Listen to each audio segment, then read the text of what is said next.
पाठशाला की पहली क्लास, निराश, हताश, अकेले पड़े ट्रंप ने स्ट्रेट ऑफ हॉर्मुज पर ही अटैक कर दिया। ईरान ने क्या भयंकर बदला ले लिया। दुबई से लेकर हर खाड़ी देश में लारिजानी की मौत का बदला लेने के लिए ईरान ने क्या गजब कर दिया।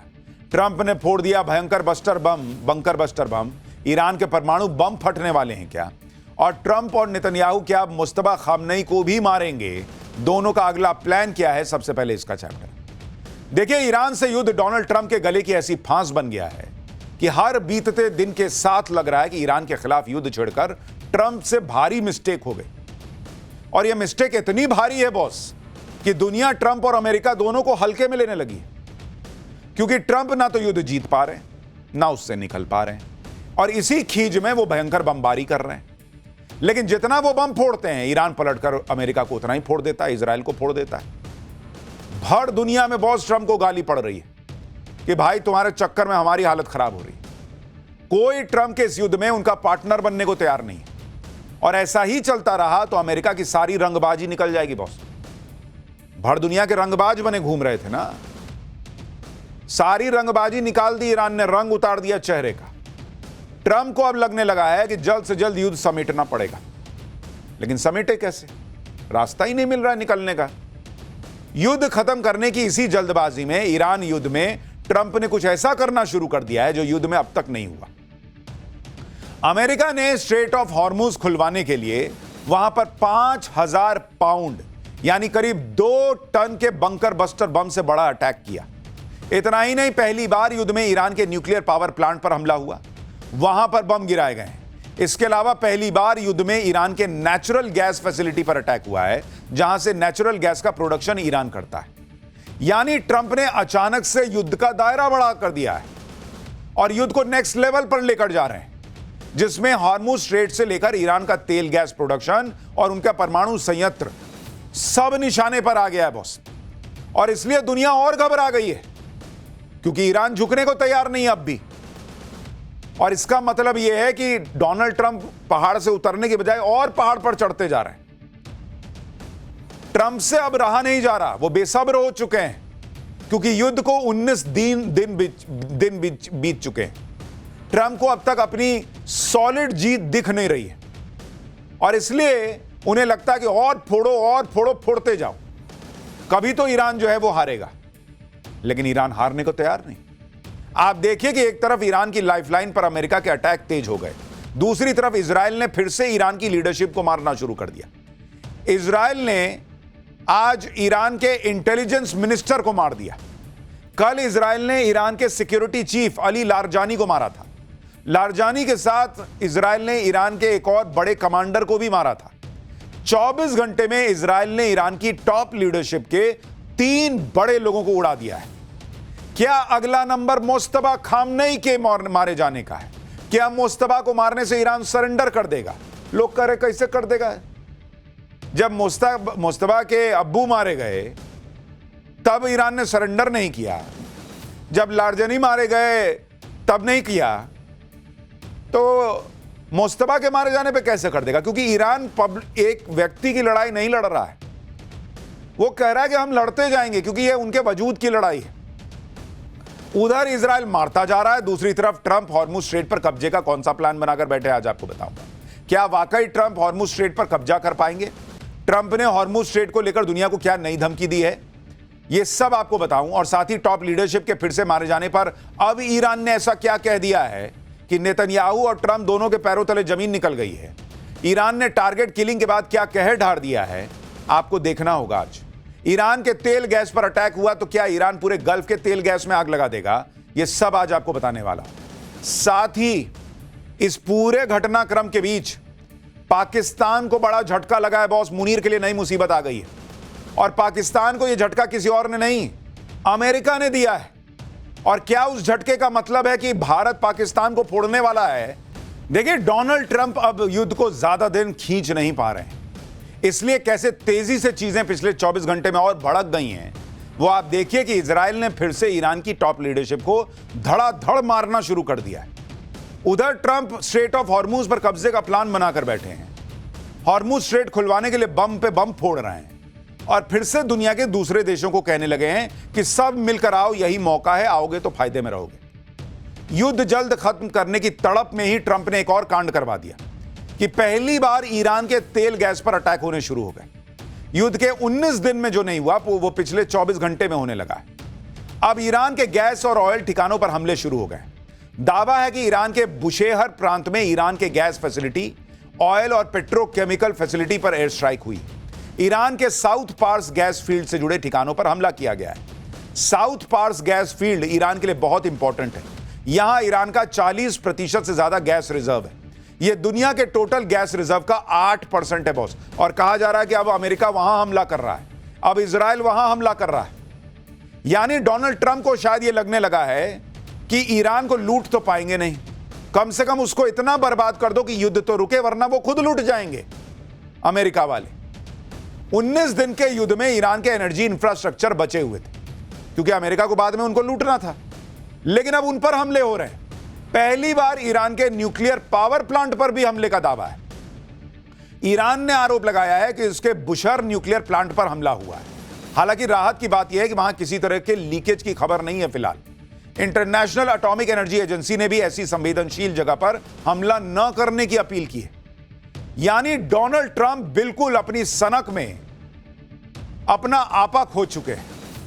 उनको समझ में नहीं आ रहा है क्या करना है। उनको लग रहा है जहां मार सकते हो मारो, खत्म ही कर दो, इस ईरान को का नक्शा खत्म कर दो, इसको मिटा दो, दुनिया के नक्शे से हटा दो। सब मर जाएं तो मर जाएं, लेकिन मार दो सबको, लेकिन खत्म करो। किसी तरीके से ये दुनिया को दिखाओ कि हम पावरफुल। इंसानियत सोचिए इनकी कहां चली गई। इनको बस तमगा चाहिए कि अमेरिका बहुत पावरफुल है, इनको फर्क नहीं पड़ता कितने लोग मर जाएंगे। आप सोचिए अगर कोई अनहोनी हो जाती, रेडिएशन लीकेज हो जाता, तो उस पूरे इलाके के लिए कितना बड़ा खतरा हो जाता। मार रहे हैं उसके परमाणु संयंत्र पर। दिमाग खराब हो गया क्या जी इन लोगों का? सिर्फ इसलिए कि तुम दूर बैठे हो, यहां कुछ भी कर दो। और मिडिल ईस्ट के इनके दोस्तों को पूछना चाहिए कि पगला गए हो क्या जी तुम लोग, क्या कर रहे हो? अगर ईरान में इस तरीके से न्यूक्लियर फैसिलिटी पर आप हमला करोगे, वहां से रेडिएशन फैलेगा, मिडिल ईस्ट बच जाएगा क्या? क्या कर क्या रहे हैं ये लोग? ईरान की एनर्जी फैसिलिटी पर हमला हो रहा है, न्यूक्लियर प्लांट पर हमला हो रहा है। ईरान भड़का हुआ है। ईरान ने सऊदी अरब, कतर, यूएई सबको तुरंत वार्निंग दे दी कि वो अपने पेट्रोकेमिकल फैसिलिटी को खाली करवा लें। ईरान की धमकी से मिडिल ईस्ट में खलबली मच गई है बॉस। कतर ने कहा कि इजराइल के इस तरह के हमले बहुत खतरनाक हैं। कतर ने कहा कि एनर्जी इंफ्रास्ट्रक्चर पर हमला ग्लोबल एनर्जी सिक्योरिटी के लिए खतरा है। कतर ने अहम ठिकानों पर हमला न करने की अपील की क्योंकि ईरान ने संकेत दे दिया कि तुम अपना अपना पेट्रोकेमिकल का जो है हिस्सा खाली कर लो, हम मारेंगे। भाई उसका क्लियर हिसाब चल रहा, तुम मारोगे हम मारेंगे, तुम मारोगे हम मारेंगे, तुम 2 मारोगे हम 4 मारेंगे। तुम हमको मार के मारना चाहते हो ना, खत्म करना चाहते हो, मारो, हम भी मरते मरते तुमको जितना मार सकते हैं मारेंगे। और डोनाल्ड ट्रंप कर क्या रहे भाई? पूरी दुनिया में ऑलरेडी तेल की कीमतें बढ़ रही हैं और आप जो है वो ऑयल रिजर्व और अब जो है वो गैस संयंत्र सब जगह पर अटैक कर रहे हो। अगर सब एक दूसरे के तेल गैस फोड़ने लग गए, दुनिया बचेगी बॉस, हाहाकार मच जाएगा। लेकिन ट्रंप को अपनी सनक में कोई फर्क ही नहीं पड़ रहा। ट्रंप को तो अभी इस बात की पड़ी है कि कैसे युद्ध निपट जाए, कैसे मैं हीरो साबित हो जाऊं। किसी तरीके से ईरान से सरेंडर करवा लो, चाहे उसको जमीन में धसोड़ दो, लोगों को मार दो, दुनिया को तबाह कर दो। और ट्रंप से यह हो नहीं पा रहा।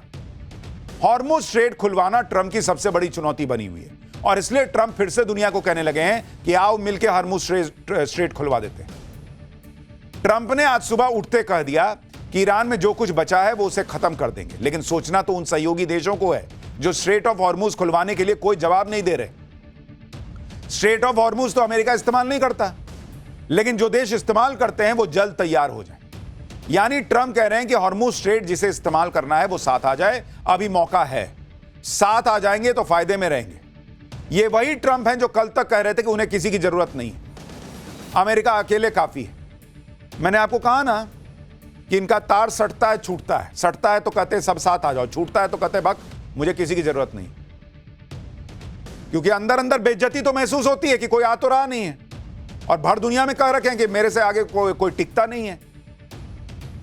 तो जब बेइज्जती महसूस होती है कि कोई साथ नहीं आ रहा तो कहता है कि जाओ, मुझे किसी की जरूरत नहीं। फिर कोई कान में आके कहता होगा कि सर कोई आ ही नहीं रहा है इतने के बाद भी, और हम अकेले तो कर नहीं पा रहे हैं। फिर एक घूंट पीते हैं बेइज्जती का, कहते हैं ना ना आओ ना जी आओ, फिर कोई नहीं आता, फिर कहते जाओ। बच्चा हो जी, बच्चा जैसा बिहेव कर रहे हो। दुनिया के सबसे बड़े देश के, सबसे ताकतवर देश माने जाने वाले देश के राष्ट्रपति हो भाई, बर्ताव तो वैसा करो।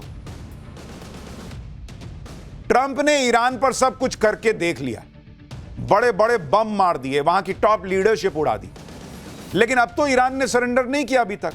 उल्टे ईरान ने स्ट्रेट ऑफ हॉर्मुज बंद करके ट्रंप की नींद उड़ा रखी है। ट्रंप ने हॉर्मुज को खुलवाने के लिए दुनिया से मदद मांगी, कोई नहीं आया।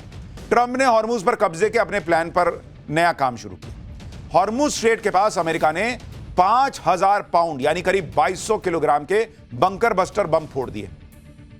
अमेरिका का दावा है कि उसने जिस टारगेट पर बंकर बस्टर बम गिराए हैं, वहां पर ईरान ने अपनी एंटी शिप क्रूज मिसाइलों को छिपाकर तैनात किया था।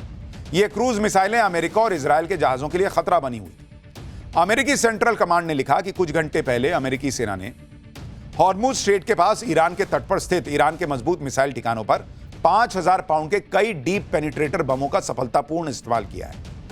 अमेरिका ने स्ट्रेट ऑफ हॉर्मुज पर 2200 किलो के भारी भरकम बंकर बस्टर बम इसलिए गिराए क्योंकि बंकर बस्टर बम जमीन के 100 फीट नीचे तक तबाही मचा सकते हैं।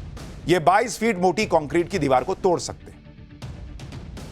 अमेरिका हॉर्मुज में बंकर बस्टर बम कहां गिरा रहा है, आप इस मैप के जरिए समझ सकते हैं। स्ट्रेट ऑफ हॉर्मुज में समंदर के एक किनारे ओमान है, एक तरफ यूएई है, दूसरी तरफ अकेला ईरान पड़ता है।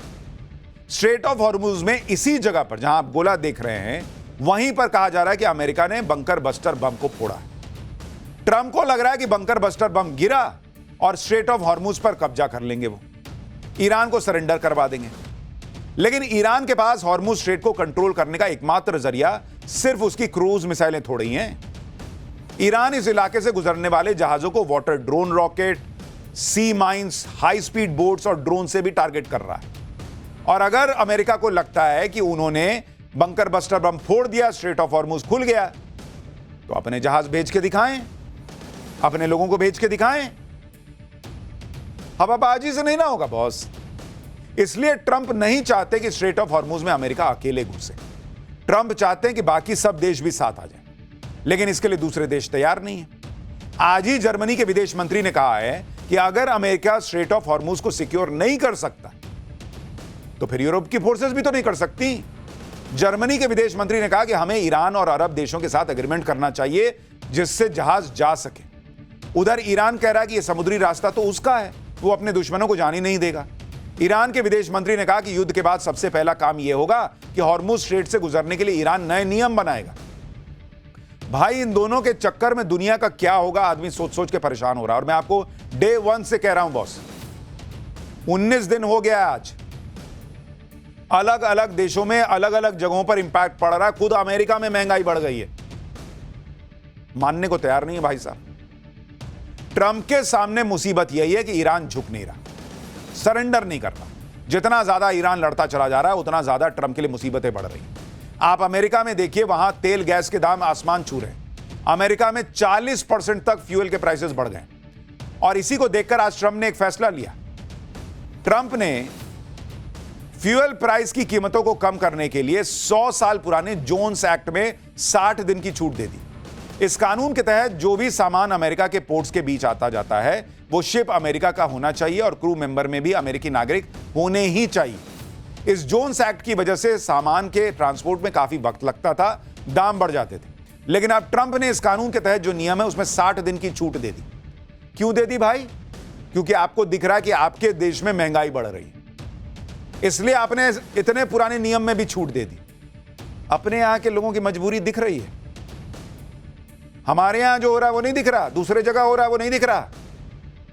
पाकिस्तान इनके तलवे चाटते रह गया, आज वहां लॉकडाउन लगा हुआ है, इनको नहीं दिखता है। इनफैक्ट पाकिस्तान को तो आज बहुत गंदा ठोक दिए हैं ये लोग, अभी बताऊंगा आगे।